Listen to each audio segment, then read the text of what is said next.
Mahal kong pamilya, ako'y nasa hukbo ngayon sa ilalim ng pamumuno ni General Emilio Aguinaldo.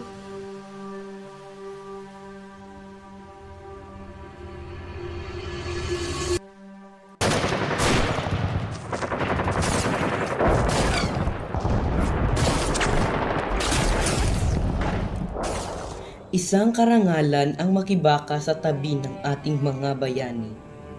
Ngunit, huwag ninyo sanang isipin na sila lamang ang lumalaban. Kami, mga magsasaka, mangingisda, at karaniwang tao ay tangan din ang bigat ng laban na ito.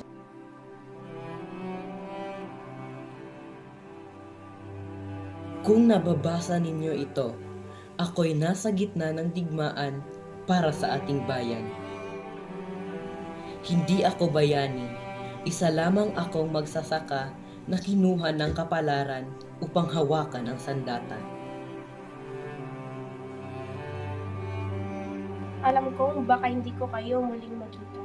Ngunit isinulat ko ito upang malaman mo na bawat patak ng pawis at tubok ay para sa inyo at sa kalayaan ng sumusunod na henerasyon.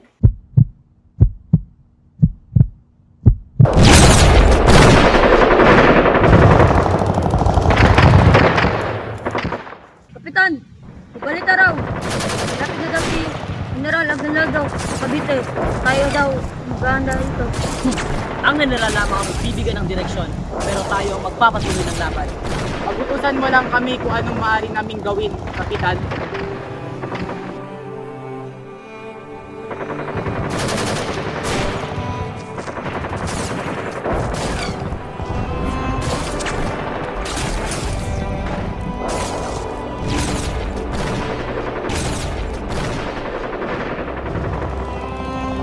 Hindi kami mga tanyag na tao.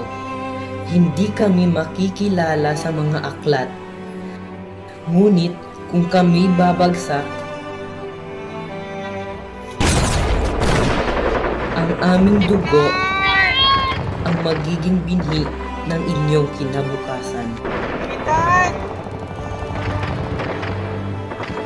Kapitan!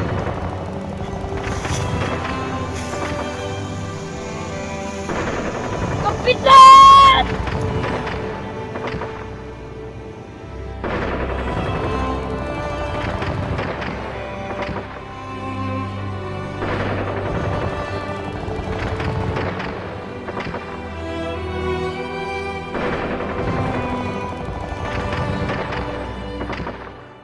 Lumalaban siya sa ilalim ni Aguinaldo, pero hindi siya kilala.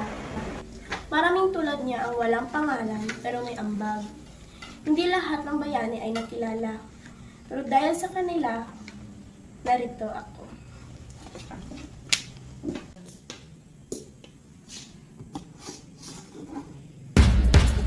Kung may mga makakabasa man ng liham na ito, tandaan ninyo, ang kalayaan ay itinaguyod hindi lamang ng mga kilala, kundi ng libo-libong hindi na naaalala.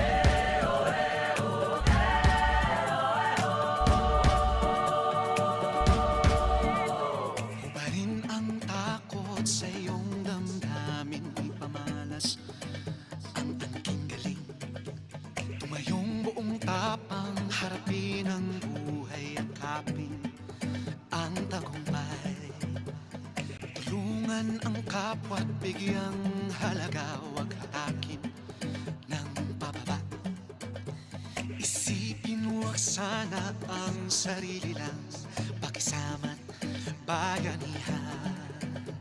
Subukan nating isulong at ligawan ang magandang bukas. Ikaw at ako magkasama tayo sa lubungin ng kinabukasan.